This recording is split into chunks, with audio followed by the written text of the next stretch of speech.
Are you coming to the tree where they strung up a man? They say murder three. Strange things that happen here, no stranger would it be if we met at midnight in the hanging tree. Welcome to Strange Things, broadcasting from the Arkanasa Radio Studios in Laredo, Texas.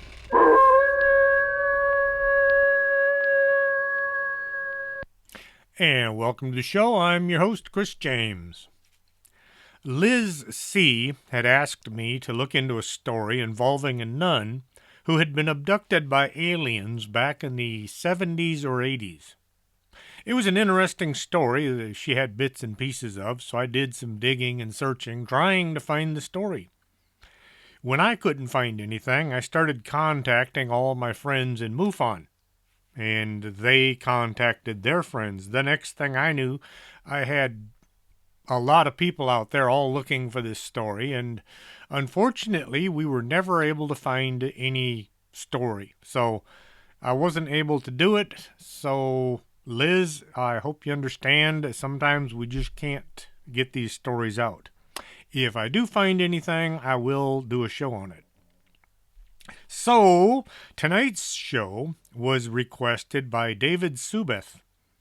He'd sent in a request about a year ago, and I just now am getting around to it. He'd made up quite a list, and I was working through it slowly. Lots of good ideas. I just only have so many shows to do each week, so here it is, the Tasmanian Tiger. Australia and the islands around it have some really weird animals on their planet. The kangaroo looks kind of like an oversized rabbit with a really long tail. The koala is kind of a super cute alien from outer space. They have 2 thumbs on each hand. The duckbill platypus is just about the weirdest creature on the planet. It looks like it was made from spare parts left over at the end of the 6-day building event. The duckbill platypus, I'm not going to read the scientific name, it's got too many letters, is a semi-aquatic mammal endemic to eastern Australia, including Tasmania. The platypus is one of the few venomous mammals whereby the male platypus has a spike on its hind foot which delivers venom. It's capable of causing quite severe pain in humans, and it'll even kill some animals. The female platypus are non-venomous, but they lay eggs. An egg-laying mammal. Can you get any stranger than that? The Tasmanian devil is a small creature that looks something out of a cartoon. The devil is the world's largest carnivorous marsupial that they'll admit to today, and it gets to about 30 inches in length and it can weigh up to 26 pounds. Although its size will vary depending on where it lives and how much food it gets to eat. And what does the Tasmanian devil eat? Nasty, stinky, horrible, rotting food, usually roadkill found on the side of the highway. Its oversized head houses some very sharp teeth, and it has a very strong jaw that can deliver pound for pound one of the most powerful bites of any mammal. Tasmanian devils have a notoriously cantankerous disposition, and they'll fly into a maniacal rage when threatened by predators. They'll fight other males, trying to be the top dog in the group, alpha male, I guess you'd call. And, well, they're just bizarre creatures. If you ever watched the old Bugs Bunny cartoons where they would show this thing that looked like a tornado with teeth, well, they weren't that far off when describing the Tasmanian devil. Sugar gliders are found throughout northern and eastern mainland Australia, Tasmania, and New Guinea.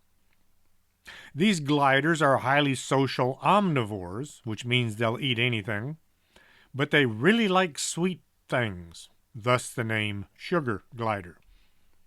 These nocturnal animals have a membrane that extends from their forelegs to their hind legs, and it allows them to jump from a tree and glide about 150 feet. Now think about that, half the length of a football field. The cassowaries are flightless birds. They have black feathers and bright colored necks. And they have a crest on top of their head, which is called a casque. They're found in tropical rainforests in northeast Australia and New Guinea. They are the third largest bird in the world. They stand about 5 to 6 feet tall, and they can reach a speed well over 30 miles an hour. You can't outrun one of these birds. Although they're somewhat shy, they will attack. If you happen to be near one and it decides it doesn't like you, well, good luck. You can't outrun the thing. I've watched Steve Irwin, the crocodile hunter. I saw him wrestle crocodiles on TV as if it was nothing. He'd usually say something about how this particular creature looks kind of grumpy, and then he'd jump on it and wrestle it into a cage. He would dive on top of giant reptiles and fight them into submission. He kind of seemed to be fearless. Right up until the time he had to clean out the cassowary's cage. Steve jumped the fence and he started cleaning up. The bird came running at him from the other side of the pen. Steve literally dove headfirst over the fence to get away from this bird. Now, for a guy who will wrestle crocodiles, but he'll run from the bird, it gives you a good idea just exactly how dangerous this particular creature could be. Then there's the Tasmanian tiger, which was originally called the thylacine. Thylacinus cynocephalus, which is the Greek for dog-headed pouched mammal. Australia and its surrounding islands have some of the weirdest creatures on Earth. Tasmania used to be connected to Australia about 14,000 years ago. As sea levels rose, the people living on the peninsula became isolated from the rest of the continent until Europeans arrived. The first Europeans to see Tasmania was Abel Tasman, a Dutch explorer who arrived in 1642. In 1772, the first Europeans landed on the island, and things kind of went downhill for the locals real fast after that. In 1830, the government decided they were going to push all the locals from one side of the island to the other and then isolate them on a little island. Anyone who was not of European descent. They got all of the males, all the white males, together, and they had them stand nearly shoulder to shoulder, stretching from one side of the island to the other, and then they started pushing north. Anyone whose parents didn't come from Europe had to flee northern. They called this the Black Line, and it didn't work.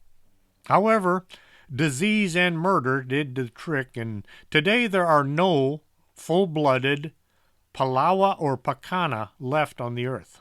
These were the native people of Tasmania. There are some folks who are descendants of the original tribes, but they're more of a mixture of Aborigines and Europeans. Port Arthur initially opened as a timber station in 1830. They'd cut down trees and then haul them down to the port, put them on ships, and haul them over to Europe. By 1833, it was converted to a penal colony. This is where England, or Britain, shipped some of their worst criminals. A lot of these were second, third, fourth offenders. They located the prison colony on the southern tip of Tasmania. The prison was considered to be inescapable. In 1843, Port Arthur added a separate prison to the colony, based on the idea by philosopher and social reformer Jeremy Bentham. Separate prisons were built in the panopticon style, where the entire prison would be visible from the central guard station, kind of like the spokes on a wagon wheel. The idea behind this was that a prisoner would think that he was always within sight of a guard. Therefore, he would be in his best behavior. The difference in Port Arthur's separate prison was that each wing was clearly visible, but the individual cells were not. The biggest difference between the separate prison and other prisons at the time was the use of corporal punishment. This meant beatings. They used to do that when I was in school. And we didn't have much of a problem with ADHD and things like that. They kind of beat it out of you, or I guess the kids with it probably managed to hide pretty good. Other prisons, beatings were common. And if you didn't behave yourself, well, sometimes you just didn't get fed. At the separate prison, they followed the silent system. Prisoners would be forced to wear a hood whenever they were in the company of other people. They spent their days in solitary confinement. They were identified by numbers instead of names, and they were forced to remain silent at all times. The idea was that this would give the prisoner a chance to reflect on what they had done wrong. It was considered humane treatment at the time. But with the advancement of prisoner reforms, people realized that this might not have been a good idea. There are some people who say that the psychological damage was so bad, some of the prisoners would murder each other in order to receive the death penalty, so they could die instead of staying in the prison in total silence. And like I said, the prison was considered inescapable. It was located on a peninsula. It was surrounded by water, and they told all the prisoners that there were man-eating sharks out there, all over the place. The only connection to the mainland was roughly 30 meters wide, and it was guarded by soldiers, fences, traps, and half-starved dogs. Of course, inmates will still try to escape no matter how inescapable a place is. A man named Martin Cash and two of his friends swam to freedom. The details were found out once Martin was captured, and he wrote an autobiography which was published in 1870.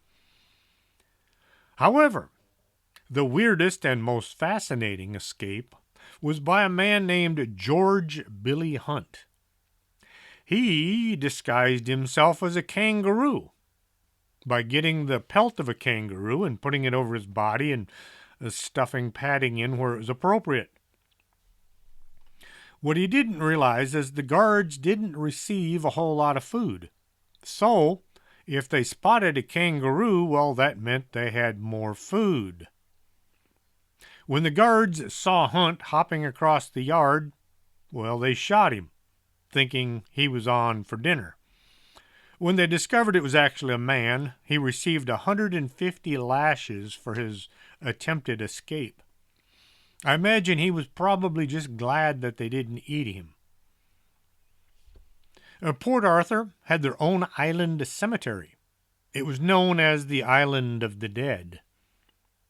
There were over 1,100 people buried there, but there are only 180 grave markers belonging to prison guards, staff, military, and their families. The inmates who were buried were just dumped into a hole in the ground, usually more than one person, and then covered with dirt. None of them received a marker. There was also a boys' prison in Port Arthur, the Point Poor boys' prison was the first separate boys' prison in the British Empire, and it had 3,000 inmates pass through its doors. The youngest prisoner was 9 years old. Can you imagine sending a 9-year-old to prison? Probably for some minor little thing like stealing food or some nonsense like that. Britain was willing to spend money to ship their prisoners all the way to Tasmania and Australia. But once you were there, if your sentence was served and you managed to get out of prison, if you wanted to return to England or any of the British colonies, well, you had to pay your own passage. And after having spent years of your life in prison, chances were you didn't have any money. So, most of the prisoners opted to simply stay where they were once they were released. The thylacoleo, or pouch lion, was a carnivorous marsupial that lived in Australia about 2 million years ago. The thylacoleo was once the largest mammalian carnivore of its time. It had extremely powerful forelimbs, massive claws, and its thumbs had the biggest claws on its paws. This was used to disable its prey. This creature stood 5 feet tall, long, and it was able to take down animals twice its size. Pound for pound, it had the strongest bite of any mammal species ever to live. The thing about predators, they need prey to survive. In any location, the top of the food chain will dominate and all the others live at their pleasure. The thylacine was not the top of the food chain in Australia. They all died out at about 3,000 years ago. However, on Tasmania, they were the top of the food chain, and they held their position up until a more cunning predator arrived, this being man. Back then, people didn't see the benefit of maintaining a balance between humans and animals. For example, when the wolves were removed from Yellowstone, things did not go well like people had thought they would. Yellowstone National Park was created in 1872. By then, the gray wolf population was already kind of in a decline in Montana, Wyoming, and Idaho. The creation of the national park did not provide for protection of wolves or other predators, and government predator control programs in the first decade of the 1900s essentially helped eliminate the gray wolves from Yellowstone. The last wolves were killed in Yellowstone in 1926. Well, this allowed the prey animals to proliferate. The deer and other plant eaters took over, and they ate anything, anytime that they wanted to, and anywhere. The deer population had nobody to control them, and they got out of hand fast. Sick animals stayed with the herd, and they would put the rest at risk from whatever disease they were carrying. Well, then in 1995, somebody got the idea that they should return wolves to the park. Naturally, some people were horrified. They claimed that the wolves would kill all the deer and then possibly kill some of the people as well.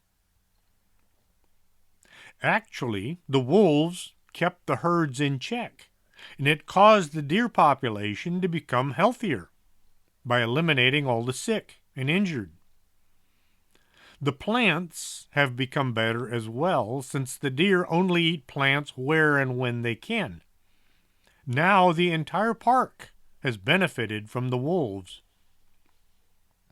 Well, in Tasmania, the farmers thought the wolves, or the tigers, were a danger to their herds.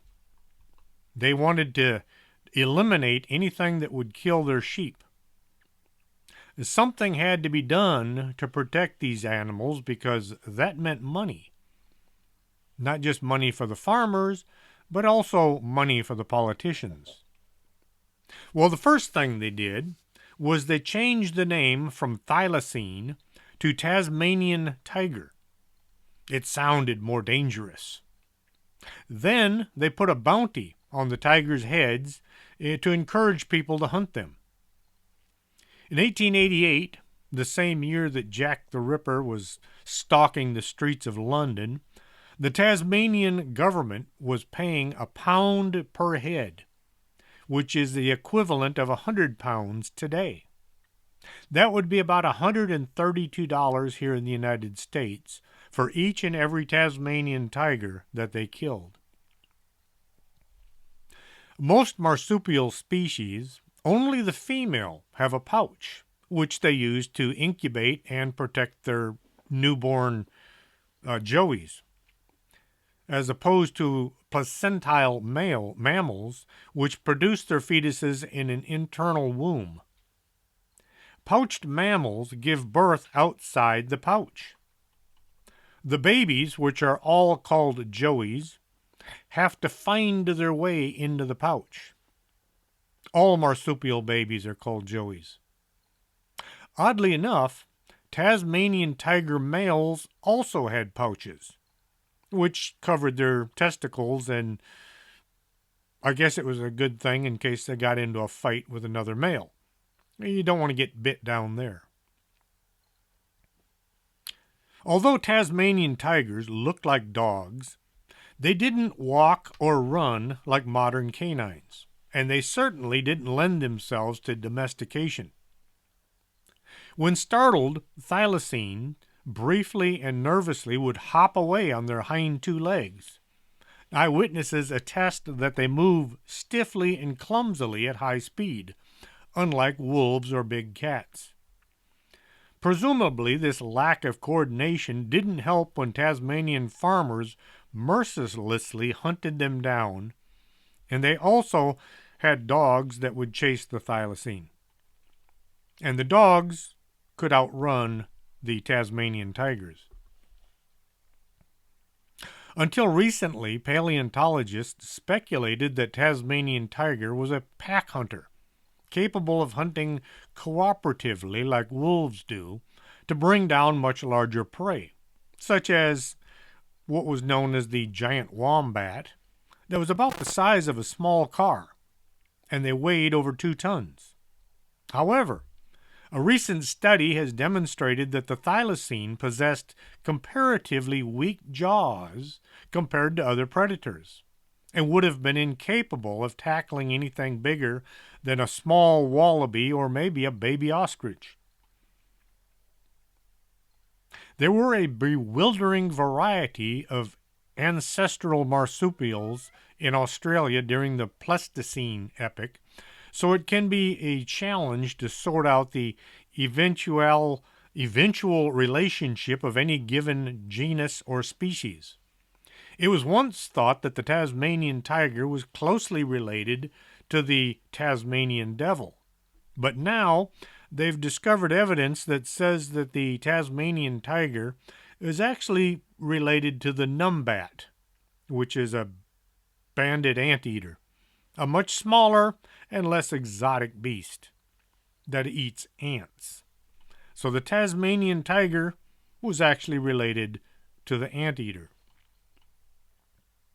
Seeing as the last Tasmanian tiger died in 1936, it's reasonable to assume that there are scattered adults roaming throughout Australia and Tasmania well into the late 20th century.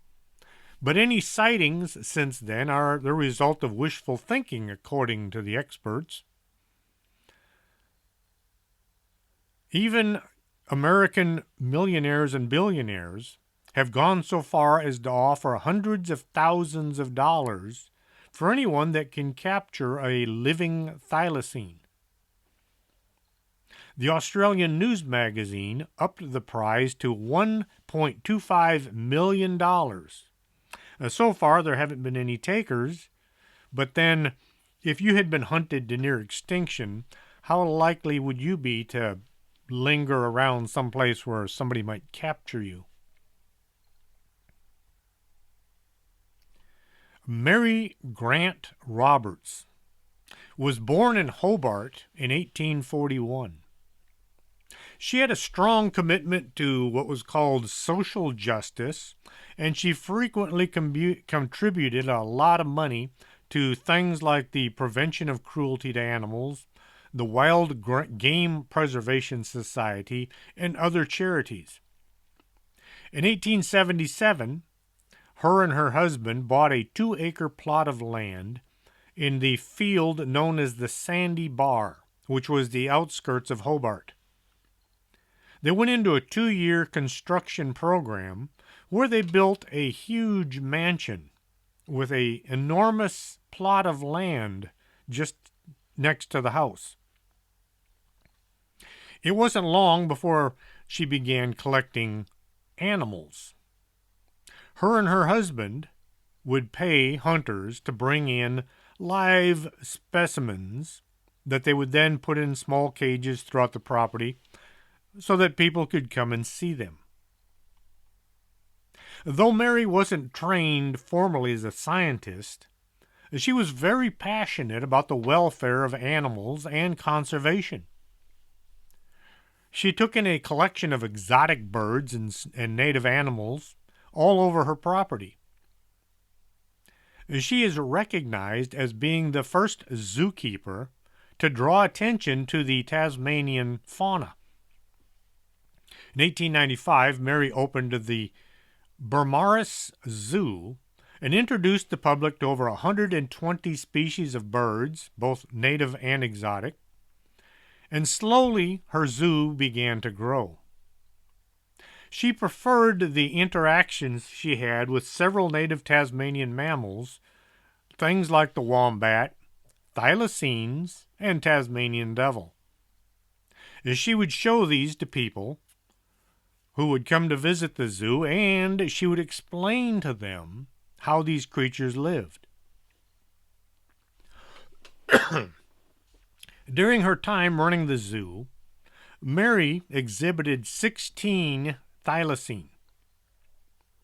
She bought any kind of a thylacine that a hunter could bring to her that was still alive. She would also pay pretty good money so that the hunters would be more inclined to keep the creatures alive because they knew they would get a lot more money for a live thylacine from her than they'd get for a dead one from the government. While some might not be so keen on keeping these wild animals in a zoo, she thought of it as a way to show the people living in Hobart and in Tasmania some of the animals that were living on the island with them. The bounty system for thylacine had been in place from 1830s, but it didn't really get going until 1888. Settlers who had arrived in Tasmania and began to cultivate livestock blamed the loss of their animals on the thylacine, even though there were packs of wild dogs running loose on the island. They blame anything on the creature that they thought was the scariest. So you could say that the thylacine was a scapegoat. It's something to blame for the hardships other than their mismanagement or a pack of wild dogs. 1888, the Tasmanian government officially started the pound per head for any adult thylacine and 10 shillings for any juvenile tiger that was destroyed or killed. This program lasted up until 1909. About 2,180 bounties were paid out to hunters. Mary went to great lengths to demonstrate how both the thylacine and the Tasmanian devil were simply misunderstood and misconstrued to the world.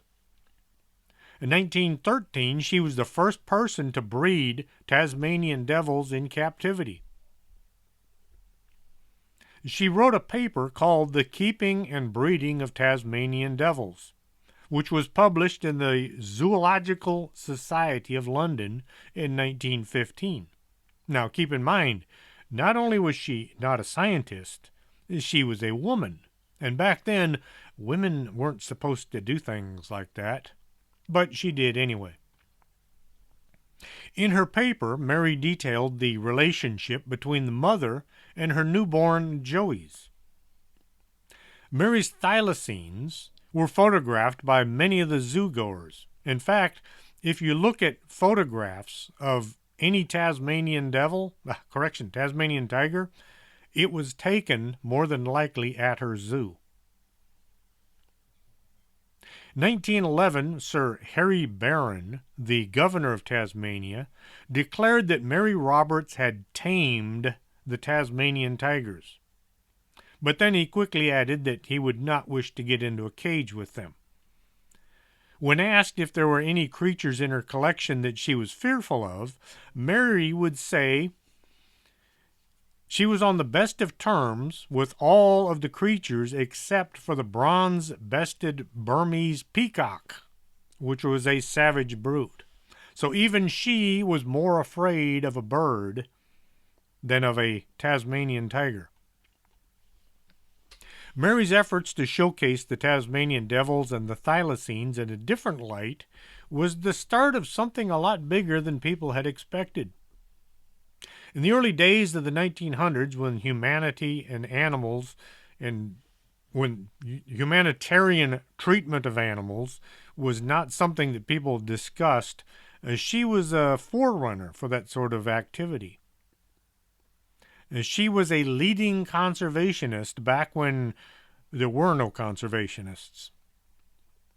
When Mary finally died in 1921, her zoo was turned over to the care and upkeep of the Hobart City Council, and the Bermarius Zoo was moved from the Sandy Bay Road to the site of the Government House, which was about 1.5 miles, 2 miles away.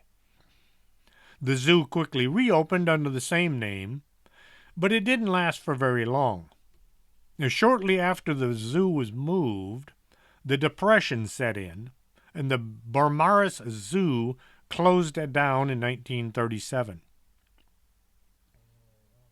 The last known thylacine that was in captivity died in 1936. And it's questionable as to whether the creature died from accident or if it was actually locked outside in the cold to get rid of it. After all, if you have something like that in captivity, you have to feed it. And feeding an animal at that time would cost money, something that a lot of people don't want to spend. Now, was this really the last living thylacine? In my research, I discovered there are some stories out there that say that Mary Roberts bought a lot of Tasmanian tigers that never wound up in her zoo. When the government was paying £1 for each head brought in, Mary was paying something like twice that amount for living animals. Hunters used snares and traps to capture the animals in the area they weren't hunting all the time. When they returned, if the animal was still alive, they knew it would bring in 2 times as much if they were to take it to Mary. Records from the 1900s show that Mary paid for a lot more thylacine than could be accounted for in her zoo. So where did these animals go? One story says that some of the healthier thylacine were taken to some of the small islands along the coast of Tasmania and turned loose to live on their own in places where humans had little or no interest. Another story says that Mary sent many a boatload of thylacine back to Australia and had them quietly released into the wild. So the experts say the Tasmanian tiger is Kaputski, no more, dead and buried. These experts will also tell you there are no mountain lions east of I-35, even though I've seen one east of town, well east of I-35. Are we supposed to believe that mountain lions know that that highway that runs from Laredo up to the northern border is some kind of a barrier that they're not supposed to cross? Experts also say there are no jaguars in the United States, even though there are dozens of these cats caught on game camera all the time up and down the border with Mexico. And with that happy note, I'm going to take a brief pause here, drink some coffee, play some commercials. I will be right back after this, so don't go away. You're listening to Arkanasa Radio.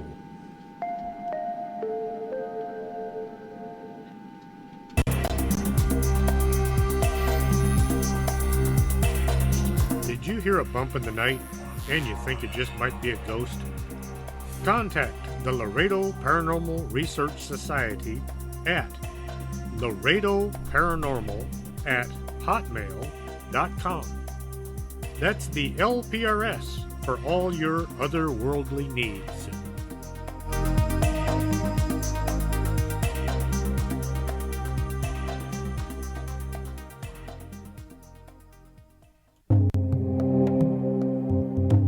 Back in 1776, someone said, "Give me coffee or give me death." And if that's how you feel, you should be at the Organic Man Coffee Truck. They make coffee the right way, one delicious cup at a time. 4501 McPherson, Suite number 9. Coffee, the stuff dreams are made of.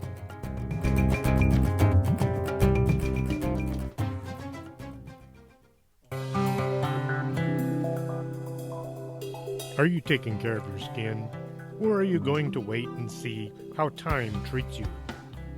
Take care today by contacting Lourdes James, Independent Beauty Consultant, at 956-723-3019. Don't let time get the best of you.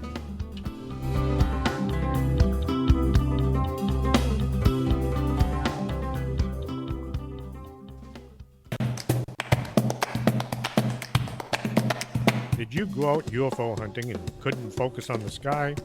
Swing on by Del Norte Optical, 107 Calle Del Norte, right across from the Embassy Suites. Now, that's not a weather balloon, that's a flying saucer.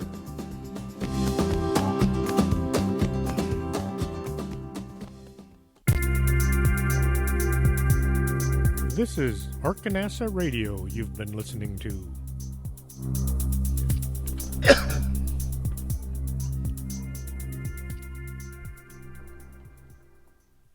Last night I didn't get a whole lot of sleep because I was on another podcast called Aliens on the Border. I've been on their show one time before, and it was an interesting night. We talked about everything from aliens to conspiracies to Bigfoot, all kinds of subjects. And we talked about my book, Fort McIntosh and the Paranormal. Well, yeah, we did shut down just shortly after 10 o'clock, which should have been early enough, but then I had to drive home, had to get dinner, had to get cleaned up, get to bed, so I'm a little tired today. Still catching up from the overwork from last night. Some people wouldn't consider getting to bed at midnight as being a big thing, but, well, they're also kids. A veteran thylacine expert and hunter, Cole Bailey, said he had his first encounter with the creature about 50 years ago when he saw one as he was paddling up the river in a canoe. Since then, the animal has been a never-ending source of fascination for Bailey. Since his initial encounter, he has written 2 books, The Shadow of the Thylacine, One Man's Epic Search for the Tasmanian Tiger, and Tiger Tales, Stories of the Tasmanian Tiger. Both are available from Amazon.com. Cole has also led countless expeditions searching the brush for the Tasmanian tigers. Even Steve Irwin went looking for the Tasmanian tiger. He never was able to find one, but then he couldn't search the entire island. Bailey recalls venturing into Tasmania's dense shrub, smothered in tea tree oil, and he would wait for hours, relying on intuition in the hopes of coming into contact with the animal. Predators have a heightened sense of smell. If you go wandering around looking for creatures smelling like a human, animals will know you're there long before you see them. That is why it's a good idea to mask your body with something found in the area where you're doing the search. You don't want to go into the brush smelling like gun cleaning oil if there's no such smell in the area. The predators, the animals you're looking for, are going to know you're there. Cole said, while the accounts had strengthened his faith that the animal still exists, he was too old to be beating around the brush any longer. Knowing what I know now, I'd love to turn the clock back another 30 or 40 years and be out in the brush, he said. Don't we all wish that? If I'd known then what I know now. It keeps the debate alive, but these reports are still coming in, which shows people are still interested, still imagining or actually seeing them. Cole realized that not all reported sightings were accurate, but that some of them would be.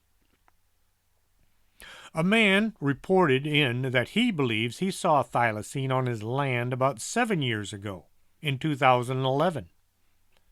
4 other sightings were reported between February 26th and February 2018.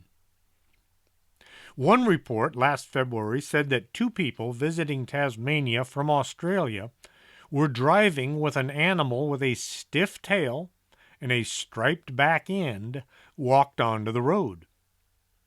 The animal turned and looked at the vehicle a couple of times, and it was in clear view for 12 to 15 seconds. Both people in the car are 100% certain that the animal they saw was the Tasmanian tiger. Another report filed the same month described a striped, cat-like creature moving through the mist in the distance. The report said, I am accustomed to coming across most animals working on rural farms, and I have never come across an animal anything close to what I saw in Tasmania that day. In the same month, a group of cyclists riding the Lyell Highway in central Tasmania claimed to have their encounter. They said it was a misty, overcast kind of day, and they saw in front of them at a distance what looked like a cat-like creature. Also, it had stripes on the back end. In 2017, another driver reported seeing a possible thylacine near the Deep Gully Forest Reserve in northwest Tasmania. He didn't see the stripes, but he was about 490 feet away. It was considered too far to see any actual details, but he was certain that the creature he was looking at was too big to be a normal cat and too small to be anything else. Most recently, a man in southern Tasmania, near the state capital of Hobart, reported seeing footprints that seemed to match the Tasmanian tiger. The man, looking at the footprints in Sleeping Beauty Mountain, after he'd spotted them, he took several photographs. Then he went home, got on his computer, and searched for tracks. The only track he could find on the computer that matched the photographs of the tracks he had on his cell phone were those of the Tasmanian tiger. November 2018, a woman reported seeing what she believed to be a Tasmanian tiger and 2 cubs, or joeys, at the Hartz Mountain National Park. 2 people reported seeing the animal after it walked out in front of them while driving in Corina, describing it as being bigger than a fox, but smaller than a German shepherd, and with stripes along the back end. A farmer has shared an image of what many believe to be a Tasmanian tiger near the town of Victoria. A man named Peter Groves spotted the creature while out walking near Clifton Springs, and he managed to get a quick photograph with his cell phone. He posted the image on social media, and a range of theories have been put forward, including suggesting that the creature is a Tasmanian tiger. Mr. Groves said the creature seemed unafraid and it stood watching him for several minutes. He said it just might have been a mangy fox, but it seemed too big to be a fox, and it wasn't shy. People can make mistakes when they see something that they can't readily identify. Your mind will fill in details that your eyes don't pick up. The Tasmanian tiger has a very distinct look. It has a head similar to a dog, but its muzzle comes to a point, a lot sharper point than any dog. The mouth opens extremely wide, kind of like a shark. The body is long compared to the lengths of its legs. Not like a dachshund, but short. The fur has a yellowish color with stripes that begin just past the front shoulders. The stripes run about halfway down the body near the front legs and grow longer as they move towards the tail. The distance between the hock, that's that backwards bending part of the leg that some folks think is the knee, but is actually the ankle, and the foot is very short. You see, a dog walks on its toes like a cat, so that backwards bending part of the leg is actually the ankle. When the Tasmanian tiger runs, it kind of hops like a kangaroo. Adult Tasmanian tigers were about 36 to 56 inches long, with a 20 to 26 inch tail that sticks out stiff like a kangaroo's tail. It's not like a dog that holds his tail up or down as it runs. This thing sticks kind of straight out to the rear. They stood about 20 to 24 inches high, and they weighed from 30 to 66 pounds. While it had a vicious appearance, Tasmanian tigers were actually kind of timid. They could be captured without a fight. Like other marsupials, Tasmanian tigers had pouches. Their pouches opened facing their hind legs. Inside the pouch, a female could carry from 2 to 4 babies at once. As the babies grew, the pouch expanded to accommodate them. Once the babies became older, the mother would leave the young in a lair, like a cave or a hollow log, while it was out hunting. The thylacine lived from 5 to 7 years in the wild, but they could live up to 9 years in captivity.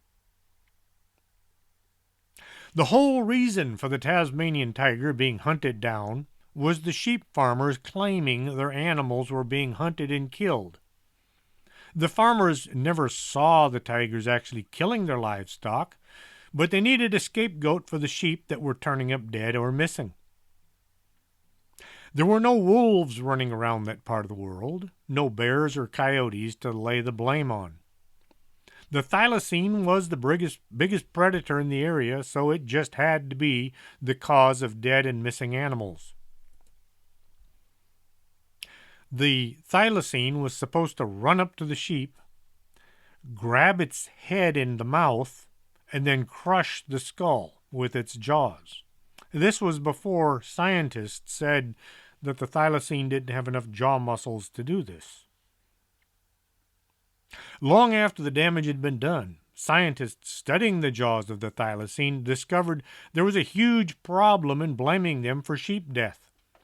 The thylacine could open their mouth at an impossible extent, but they didn't have a whole lot of bite power. The thylacine didn't have the muscles around the jaw area to bite down hard enough to crush the skull of a sheep, so therefore it probably was not the reason all these sheep were turning up dead.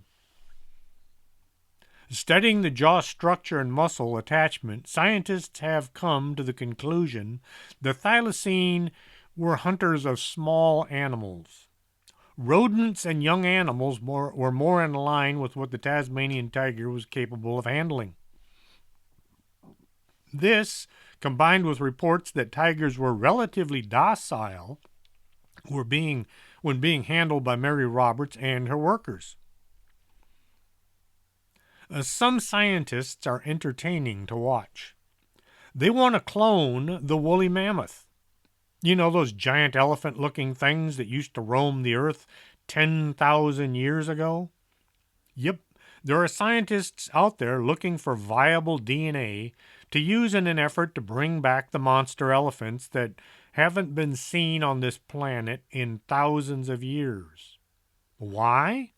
The only reason I can think of to bring back these giants is if there's a recipe involving mammoth and hamburger buns. The mammoth burger sounds pretty tasty to me. The thylacine, on the other hand, has been gone for about 80 years. They were hunted down and killed despite there being no real excuse for their demise. Australia is being smothered with rabbits. There are millions of rabbits running all over the continent, eating crops better used by the farmers to feed their livestock. In 1859, a man named Thomas Austin, a landowner in Winchelsea, Victoria, imported 24 wild rabbits from England and then released them into the wild for sport hunting. Within a number of years, these 24 rabbits multiplied into millions. By the 1920s, less than 70 years since its introduction, the rabbit population in Australia ballooned to an estimated 10 billion, reproducing at a rate of 18 to 30 per female rabbit per year. The rabbits started to migrate across Australia at a rate of 80 miles a year. After destroying 2 million acres of Victoria's floral lands, they traversed across the state of New South Wales, South Australia, and Queensland. By 1890, rabbits were spotted all the way in Western Australia. Australia was an ideal location for these rabbits. The winters are kind of mild, so they're able to breed nearly year-round.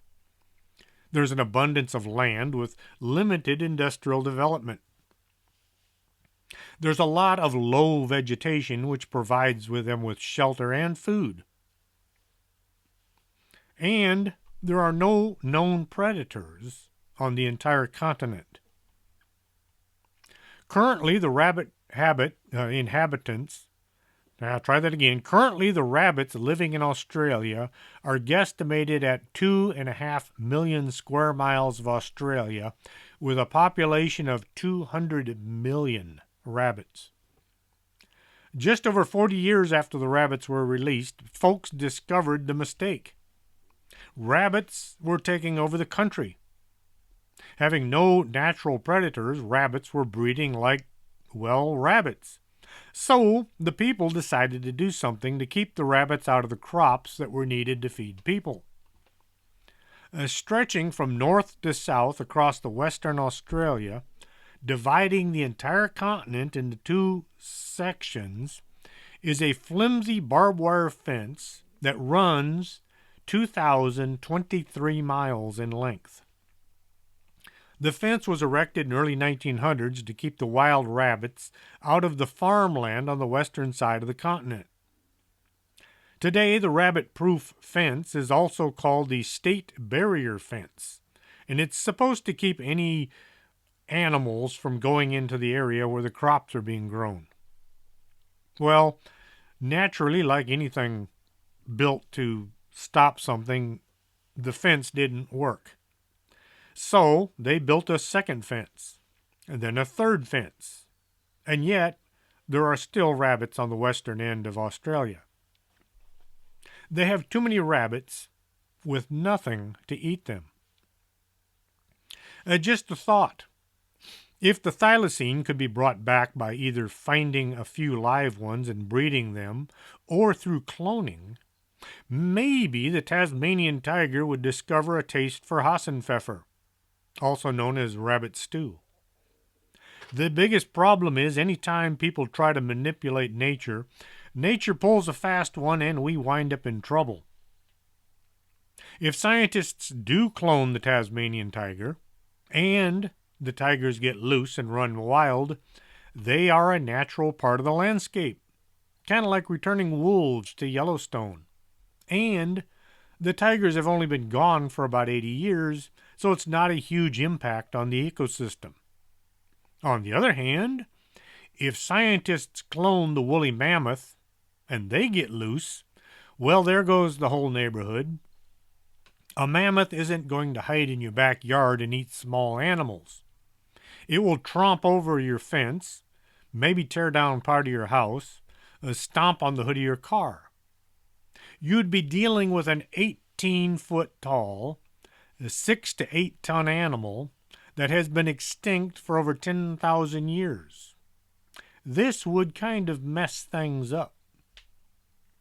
For some unknown reason, when giving mammoth measurements, they always measured to the shoulder. Most of the websites will say that a mammoth stood 14, 15 feet tall. And then in parentheses, it would say at the shoulder. So I figured add a few feet for the head. If you've been watching the news, you've probably decided all of Australia is on fire. It kind of looks that way. What most news agencies aren't saying for unknown reasons is just about every fire in Australia was started by man. People have started fires all over the continent, and that is why the place looks like something from a disaster movie. Who would set fire to the countryside? There are those who think it's fun to start fires. They don't take into consideration how many lives, both human and animal, they're putting in danger. Some folks set fire to clear land and then things get out of hand. They don't stop to think that fire does what fire wants to do. You don't control something like that. Then there are the folks who are trying to force their way of thinking onto everyone else around them. They think that by destroying things it will make people move to their way of thinking. The fires that took out part of Gatlinburg in 2016 were all set by a bunch of teenagers who thought they were having fun, right up until the time they got caught. Then it was all boo-hoo, boo-hoo, we're sorry. Well, things got messy and all the charges were dropped. It was too hard to prove who had actually set the fires since the evidence goes up in smoke. Having gotten away with murder, since 14 people died in the fire, the two kids will now set an example to the next bunch of lowlives who are looking for some dangerous fun. If the thylacine is still running around in Tasmania or maybe Australia, according to the experts, no. However, there are a lot more eyewitnesses who say yes than of experts who say no. I've seen all the videos. I've looked at all the pictures that people have taken. They look very much like Tasmanian tigers, more so than anything else. Like I said, the Tasmanian tiger has a very unique look. Short legs, stubby tail that sticks straight out to the rear, and those stripes that begin just at the shoulders and run to the back. The photographs that I've seen from Australia and from Tasmania look like Tasmanian tigers.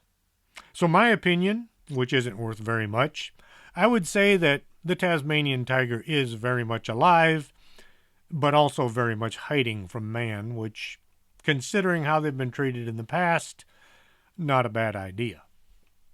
Hope you enjoyed tonight's show. If you did, let your friends know. Tell them what they're missing. If you didn't enjoy tonight's show, nobody wants to hear that. Well, till next Saturday, this is Chris James for Strange Things. Are you coming to the tree where they strung up a man, the same murder three? Strange things that happen here, no stranger would it be if we met at midnight in the hanging tree.